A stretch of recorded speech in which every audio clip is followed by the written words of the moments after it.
It is I, the mighty Monarch. Peasants, offer your tributes. Only the best will be able to use their extra deck. I hope this is to your liking, my liege. A brick! It's beautiful! Hey everybody, Joseph Rothschild here, aka MBT, back again with another episode of 10-Minute Testing. In re-scouring what remains to be explored on the ban list, I remembered one teensy little detail from the very bottom of the unlimited changes. A piece of removal called the Monarchs stormforth was unlimited. Now despite the metagame's apparent diversity, none of the top decks are particularly capable of playing without an extra deck. So is it possibly time to wield Monarch like the brick it is and bash in the collective heads of Tier 1? Let's find out. So here's the list, and wow, the more things change, the more they stay the same. As always, I'll give you a little bit of background about the archetype, a little bit of a discussion about what I hope the deck can do, and of course, the card by card.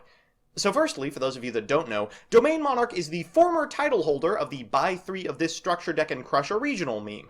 It's a tribute summoning deck that was exceptionally powerful around the 2016 NAWCQ format. It was well known for two things. Firstly, crushing the dreams of anyone foolish enough to bring an extra deck to their local, and secondly, bricking. This deck bricked like no other, even when it had 3 Pantheism of the Monarchs at its disposal. After Konami decided it was time to push Blue Eyes White Dragon product, they slaughtered Monarch, exacerbating its consistency issues and crippling its power plays by limiting Stormforth, Aether, and Pantheism. The deck was left middling, unable to deal with setup plays of the metagame and unable to mount a convincing defense against their explosive board-building abilities. The march of history plodded forward, and the age of Monarchs and oppression was over. Or was it? If we've learned anything from geopolitics, the people demand a leader. And if we've learned anything from Konami, ban lists don't last forever. Monarchs have finally been graciously gifted 2 copies of one of their most critical cards, the all-purpose playmaker that is the Monarch Stormforth. Part removal spell and part enabler for their payoffs, this soul exchange retrain allows you to build a boss and make your opponent pay for it. Of course, this doesn't solve the second half of the demigod's dilemma, their lack of consistency tools. However, by pairing the recently freed Stormforth with the recently released Danger Dogman, we might just be on to the next generation of imperialism. Hilariously, Dogman has the coveted Monarch stat line, 2400 attack and 1000 defense, meaning it turns on tenacity in hands that lack a big chungus, can be discarded to make tribute fodder in hands sans the squires, and draws cards if you need to dig your way to a domain. It's effectively exactly what the deck was looking for, a modal spell that's always what you need. So with that, let's get into the card by card. Now keep in mind I'm aiming to build this deck for the more budget-minded among my subscribers. While a perfect list would probably include Nessie as well, I don't think I can pass up the opportunity to shill for a deck that costs $30 total. First, we've got our big dogs, pun intended, 3 Erebus, 1 Aether, 3 Dogman, 1 Kuraz to summon off of Aether, and 1 Majesty's Fiend to search off of Return. After that are the Squires, 3 Adios and 3 Adia. For spells, we'll start with 4 limited cards, the Privilege of the Powerful, 1 for 1, Pantheism, Rhoda, and Foolish Burial. After that are 3 each of Tenacity, Stormforth, God, it feels good to say that again, Return, Domain, and 1 Singular March. Finally, you know how pesky opposition can be to any fledgling autocrat, so we're on 3 Called by the Grave and 3 Desires as a concession to our bricky beginnings. For traps, we've got 2 Prime Monarch, and for the extra, a big fat nothing, so our Domain always locks our opponent. So with that, let's jump into the games. Our first match is up against Lair of Darkness, and look at this peasant attempting to take down the ruling class. They may have hand traps, but time has been kind to us. We are going first. We're going to start by activating Reinforcement of the Army to get a copy of Adia to hand. We will normal summon Adia and use her effect to get an Adios from deck. They will chain Ash Blossom and Joyous Spring, but we have the Called by the Grave.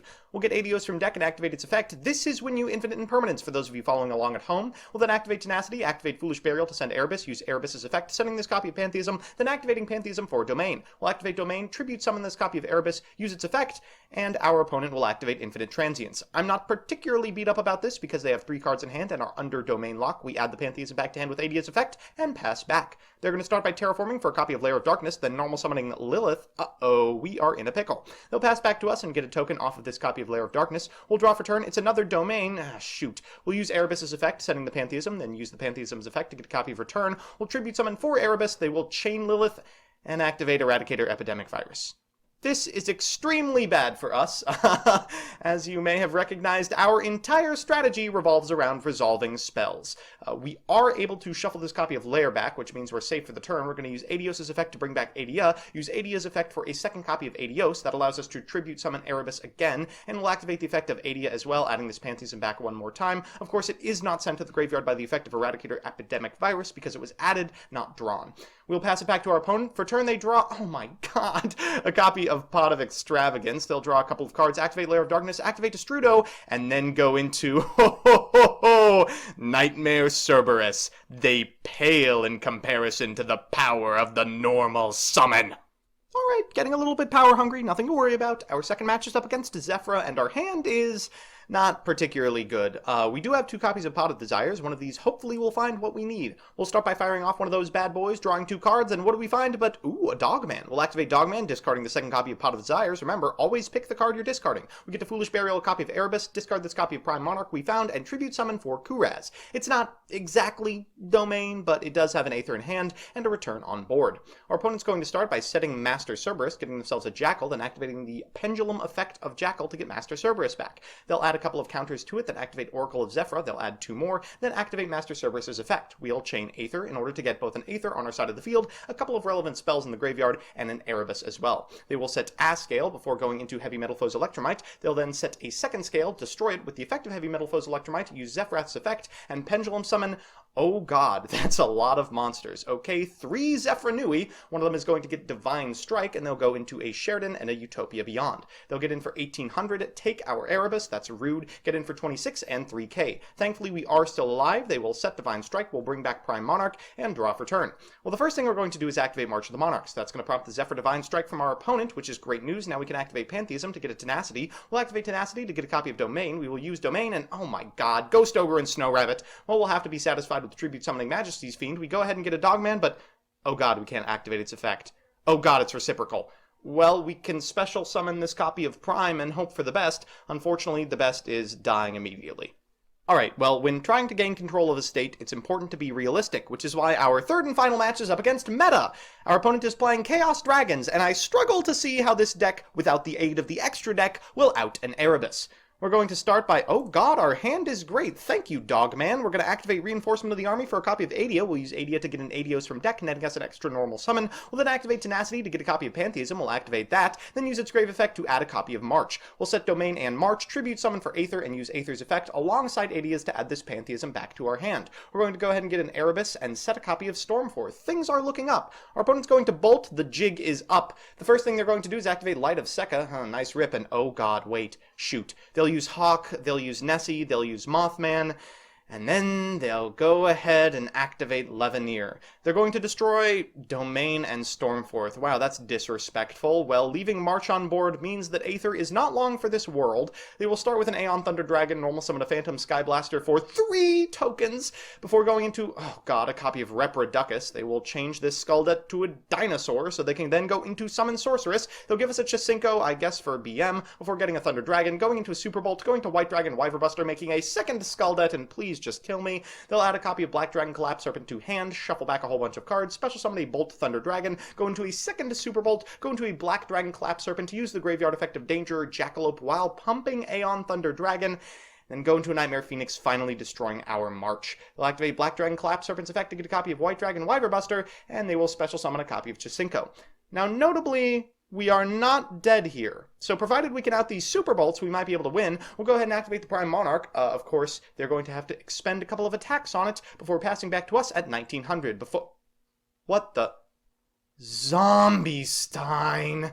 Okay, so Zombie Stein, for those of you that don't know, is a one-time effect monster negation. We're going to activate Erebus' effect to add it back to hand. We'll tribute summon Erebus, and instead of being able to tuck this Super Bolt, it's negated by Zombie Stein. Well, we can still set up the Domain Lock, but unfortunately they're going to be able to crash with a fresh copy of Skuldet should they so choose. We'll pass it back to our opponent and just hope they don't play it. Unfortunately, Dogman's effect wears off at end of turn, so they won't even have to do it to beat us. Well, that was embarrassing, but thankfully our second game hand is as good as our first. We're going to start by activating Tenacity the Monarchs, getting, you guessed it, Domain of the Monarchs. After we do that, we will set Domain, normal summon this copy of Adios, activate its effect for an extra normal summon, then activate Domain so we can tribute summon this Erebus. We'll activate Erebus's effect, our opponent will bolt in response, we get to shuffle one of their cards, and then afterwards we can activate the Grave effect of Pantheism to add a copy of March.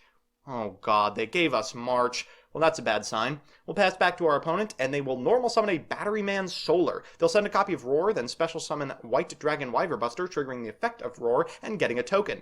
Then in battle phase, they'll start attacking our monster, and what are they conceding here? This is pretty good for us, I think, until I see the Levianeer, and it all makes sense. Well, they leave our March again, which is a terrible piece of news. They're then going to activate Light of Sekka, use Light of Sekka's second effect, activate Thunder Dragon to get a couple more, use Skuldet to special summon the Thunder Dragon before going into Black Dragon Collapse Serpent, and then LP the Gar Dragon! There's a Gar Dragon package in here too! They're going to go ahead and get a copy of Eclipse Wyvern from deck before going into Agrippan, using Eclipse Wyvern's effect and getting a Hot Red Dragon Archfiend Abyss. This is a fantastic card because it turns off Domain should we find a second one. They'll go ahead and activate Mothman's effect, getting a Nessie to their side of the board. We'll discard our copy of Adia, getting this Pantheism back to our hand, and thankfully because they've already used their combat step, they pass it back. So we might be able to do this. Step 1 is triggering the effect of Hot Red Dragon Archfiend, and there it is. Okay, step 2 is activating Adios' effect to get Adia back. We'll activate Adia's effect to get Adios again. We'll activate Adios' effect, and then we draw into a Pot of Desires. We have to use it or we're dead. We have to out both the Super Bolt and the Hot Red Dragon Archfiend Abyss. We shuffle the Super Bolt, but we can't get over the big guy! He's too large! So we pass it back to our opponent with one card in our deck and concede. So we're back with the deck and looks like the proletariat packs more of a punch than we thought. Let's check out the pros and cons. First, the pros. 1, it's consistent. Finally! After years of looking angrily at a hand of 2 Adios and 3 Tenacity, we have landed on a build that can consistently domain lock our opponent. 2, Dogman is actually pretty good. Hilariously, even his bad effect comes in clutch quite frequently. Decreasing the attack of a board full of medium-sized beaters leaves our opponents stuck with garbage on their field until we can amass the resources to take out the trash. And 3, the tools the deck has received through recent years complement the strategy perfectly. Called by the Grave is essential for a deck that rolls over to a single hand trap, and Pot of Desires unbricks even the most useless of double prime opens. And the cons. 1, Stormforth coming off actually didn't really matter at all, unfortunately. It's only extremely powerful if you're able to activate it on your opponent's turn, and without consistent access to Aether, it's not like it's always pulling its weight. Had Pantheism or Aether come off the list, we'd certainly be in a better position than we are now. 2, the metagame is not particularly kind toward what we're trying to do. It's full of garbage that resists Stormforth like Ray Loops and Salamangrates, turn 1 setups that don't care about being domain locked like Chaos Dragons, and trap negation like Infinite Impermanence that wins the game on the spot. And 3, I hate to say this, but resolving a non-targeting spin doesn't win the game like it used to. Even in best case setup hands with Erebos, Return, March, and Domain, we still lost. Repeatedly. We're just not amassing enough advantage and not presenting a meaningful enough clock. All in all, it's an excellent choice for budget players, but at the top tier competitive level, I think the age of Monarchs is over. A new day dawns on the populace, one full of advantage-oriented gameplay, long games stuffed to the gills with interaction, and rewarding victories, not hollow, bricky shutouts. It's rough for this deck, but I can't help but feel that the worse decks like this are, the better Yu-Gi-Oh! Is. So that's that. The dialectic truly is in motion. If you want to see me play the decks I make on this show on stream, I'm on twitch.tv/mbtygo weekly, usually Mondays, 7 to 9 p.m. Eastern Standard Time. And if you have an idea for a deck or archetype you want to see on a future episode of this show, let me know in the comment section below and I'll do my best. Otherwise, I'll see you tomorrow.